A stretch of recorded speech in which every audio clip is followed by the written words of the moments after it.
എൻ്റെ കാര്യം എന്നിട്ട് എന്തോ മയിരെ നീ എന്തോ മറന്നുപോയോ?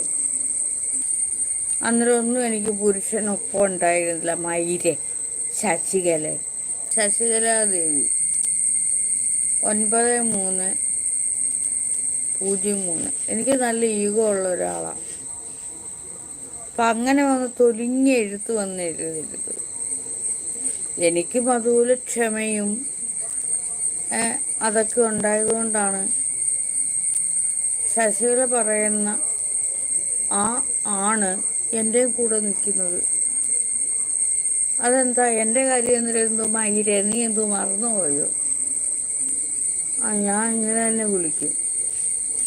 എനിക്ക് നല്ല ഈഗോ ഉണ്ട്. ഒരു പുരുഷൻ കൂടെ നിൽക്കുന്നു. നാവി ഒരു സൗഭാഗ്യം തികഞ്ഞവളാണെന്ന്. ഇതുവരെ എന്ത് കോണാക്കിനകത്തോട്ട് എനിക്ക് സൗഭാഗ്യം തികയാത്തവളായിരുന്നു ഞാൻ.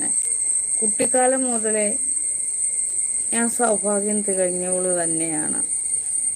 അന്നേരം ഒന്നും എനിക്ക് പുരുഷനൊപ്പം ഉണ്ടായിരുന്നില്ല. മയിരെ ശശികല അങ്ങനെ എന്നെ ഞാൻ വിളിക്കുകയുള്ളൂ. ഒരു പുരുഷന് കൂടെ ഉണ്ടാവണമെന്നൊന്നുമില്ല. ഞാൻ സൗഭാഗ്യം തികഞ്ഞവളാകാം. ഇനി മേലെ ഊമ്പിത്തരം വന്ന് എഴുതി വയ്ക്കില്ല ഇതുപോലൊരു മയിലിലെ പെണ്ണുങ്ങൾ വന്ന്. നിന്റെ ഭർത്താവ്, നിന്റെ കെട്ടിയവനോ നിന്റെ കാമുകനോ നിന്നെ ഇട്ടിട്ട് പോയെങ്കിലോ അല്ലെങ്കിൽ നിന്നെ നോക്കാതിരുന്നെങ്കിലോ അത് നിന്റെ കഴിവുകേടാ. ശശികല മയിരെ എന്ന് തന്നെ ഞാൻ വിളിക്കും.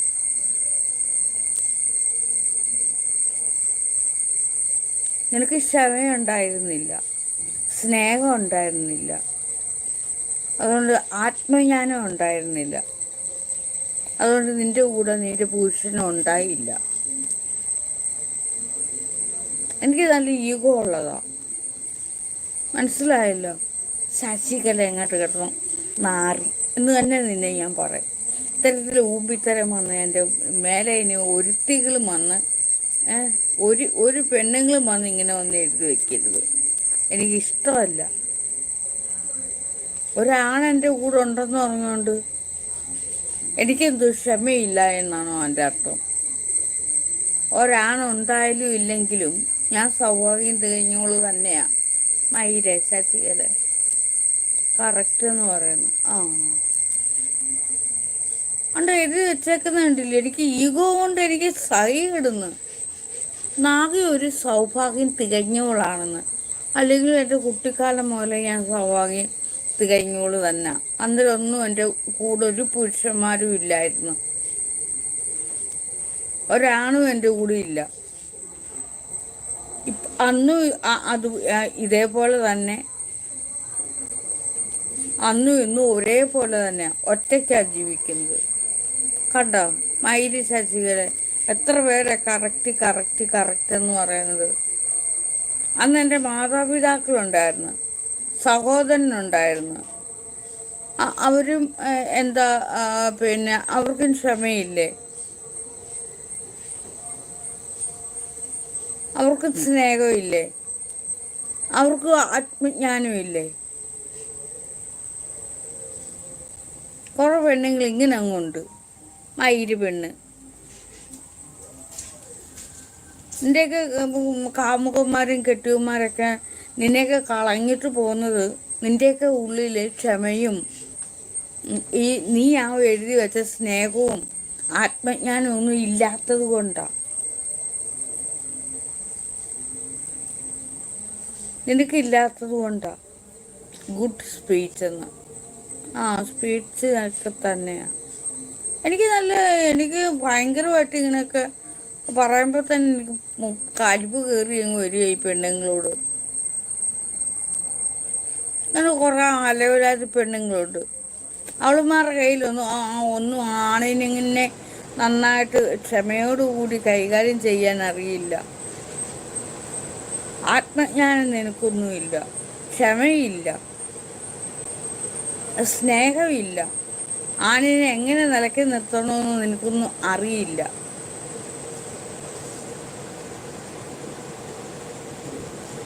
എന്നിട്ട് നാഗി ഒരു തൗവാകിന്നില്ല ആനെ ക്ഷമയും സ്നേഹവും ഉള്ള ഒരു പുരുഷൻ കൂടെയുണ്ട്, ആത്മജ്ഞാനം ഉണ്ടെന്ന്. എനിക്ക് പിന്നെ ഈ മൈരൊന്നും ഇല്ലയോ?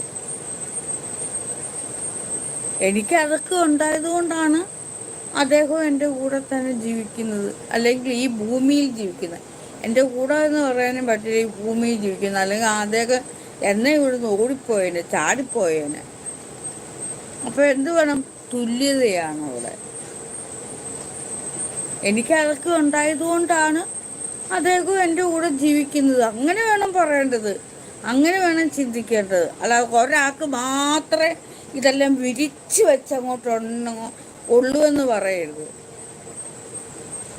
എൻ്റെ ക്ഷമയും, എൻ്റെ ക്ഷമ, എൻ്റെ സ്നേഹം, എൻ്റെ ആത്മജ്ഞാനം, ഗുരു ദിവ്യനാഗ സൈരേന്ദ്ര ദേവിയുടെ ക്ഷമ, സ്നേഹം, ആത്മജ്ഞാനം അതുണ്ടായതുകൊണ്ടാണ് അദ്ദേഹവും നിൽക്കുന്നത്. അദ്ദേഹത്തിനും അതുപോലെ തന്നെയുള്ള ക്ഷമയും ആത്മജ്ഞാനവും ഉണ്ട്. അപ്പോൾ രണ്ടുപേരും അവിടെ തുല്യതയാണ്. അങ്ങനെ വേണം പറയേണ്ടത്. ഇനി മേലെ വന്ന്